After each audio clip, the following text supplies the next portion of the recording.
There's this constant narrative. Anytime I hear pro-Black people, even like divestment or the exotical channels or anyone in the Black women empowerment spaces, everyone says the same thing, that colorism and featurism were invented by white people. Like the Europeans came to Africa and they were the first to point out that some of the tribes, who some of them have been at war with each other for centuries, the Europeans, though, they were the first to point out that they looked different. Do you really believe that? Like, do you really think that this entire continent full of people didn't see the way that some of them regionally or tribally had different noses or skin tones or hair textures or heights or body shapes? Just none of them had any idea that other people looked different than them. Because also, many of the same people who will tell you that Europeans were the first to realize that there are differences between Africans and exploit that will also tell you they're some of the first to talk about how there are so many different kinds of African features. And what do you mean by African features? Because look at these Ethiopian features and look at these features and look at those features over there. So they themselves see that there are regional and will point to those regional and tribal visual differences that sometimes pop up in an entire continent of people. But those people living there never, ever, ever, ever realize, and this is part of a bigger myth, this infantilization and simultaneous deification of Africa as a mythic ancient kingdom. Like some of you make Africa sound more like a monolith than the Europeans. Because on one hand, it's this magical, majestic place. If you're a super progressive, liberal, woke Black person, it's this amazing place where gender and sex never existed. There was never any sort of understanding of those things in Africa, this mystical place. That is clearly like one tribe of people who never fought each other or had tribal regional differences or religious differences or conflicts over land and resources. Everyone got along, and and that's it. There is nothing. It really speaks to the cognitive dissonance that we have as Black Americans about how we got here. Yeah, some of us were kidnapped, but some of us were absolutely sold, and they sold us just like they were selling others to the Arabs, but no one wants to talk about that.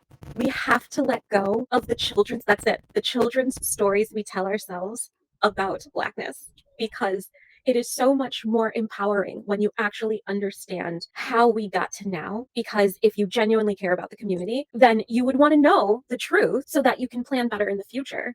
And for some of us, it's just to point out the hypocrisy that we have been seeing since we were children and bottling up in ourselves and shouted at and told that, like, you're a terrible person for having an understanding, for understanding the truth about this community and the sociology of how we behave in ways that other people get yelled at, or you're not supposed to see it. We believe in a lot of children's stories about our tribe, the African Americans. We have a very Disney-fied view of our story and how we arrived on this continent. We have been taught so many theories by men that we now understand to have had deep anti-Black perspectives and viewpoints.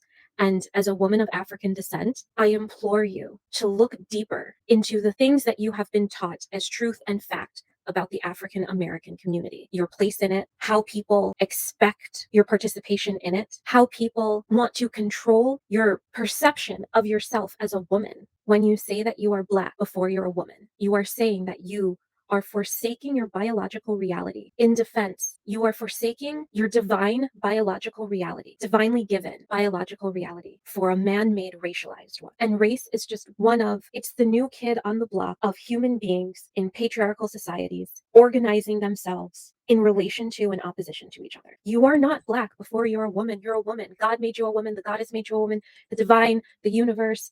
We know that we are all praying to the same thing, essentially. And yeah, I think that there's a time and a place to really dissect who's praying to what and why, and whether it's empowering or not. But one thing that I can see is that the biggest fight that we have as women of the spirit who understand that we are part of something greater is not between us and ourselves and fighting over who believes what. It is between us and this ever-growing force that is conquering left-wing and right-wing politics that is anti-human, anti-soul, anti-spirit, and anti-woman. We are, as spiritual women who understand that you cannot ignore women's biological realities,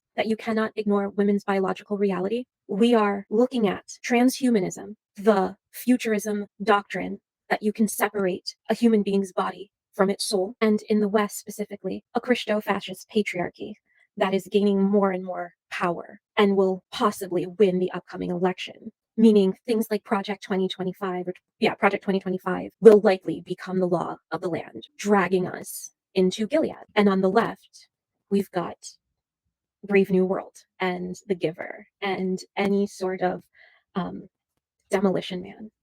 We've got a liberal dystopia on our hands. I saw a post today on Twitter, and it was like a gif of the Wakandan warriors, the women like assembling, and like going down the line, and this like liberal pundity, I believe she might have been a journalist, black woman was like, black women getting ready for the 2024 election. No, we can't do this again. This is let the world sort itself out.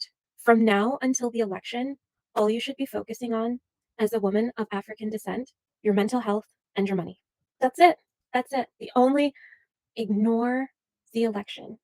One of the biggest children's stories that we believe is that our worth as women of African descent, on a level, I do think that all women need to fight for their rights and to make sure that you're politically aware and you know what is happening to you, what could happen to you, being smart, being strategic. I think it's all a part of the same thing.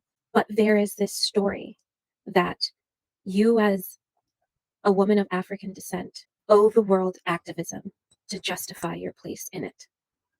And there's this other quote, pretty is not the price that you pay for being human and female on this planet. Women do not just exist to be pretty because, if you're going to be a woman in here, you might as well be good to look at, that kind of mentality. This quasi slavery ownership type feeling that other marginalized groups have about women of African descent and our activism and our voices and our bodies and all of the things that we have lent to the world to try and make it a better place. This relationship is wrong. This relationship that they have with us is not healthy. And it is this feeling of, you owe this, you owe it to me to help me. You have to help me. We don't have to do anything. Black women do not owe the world activism. We don't even owe activism to the men in the same racial group that we occupy. Not anymore. Maybe not ever, but especially not now. The children's story that you believe is that because you, woman who is of African descent and therefore is categorized as Black, have experienced racism and sexism and sexualized racism and racialized sexism, you need to then go and help every other person who has ever had even so much as a hangnail. We are not Atlas. We cannot be expected to always care about other groups before our own, other people before ourselves. There's this saying, you can't pour from an empty cup. Why am I even pouring to begin with? Why can't I just be a full cup over here existing? Why do we always have to be pouring into others? We don't. We don't. We literally don't. We can just not and see where the world takes itself.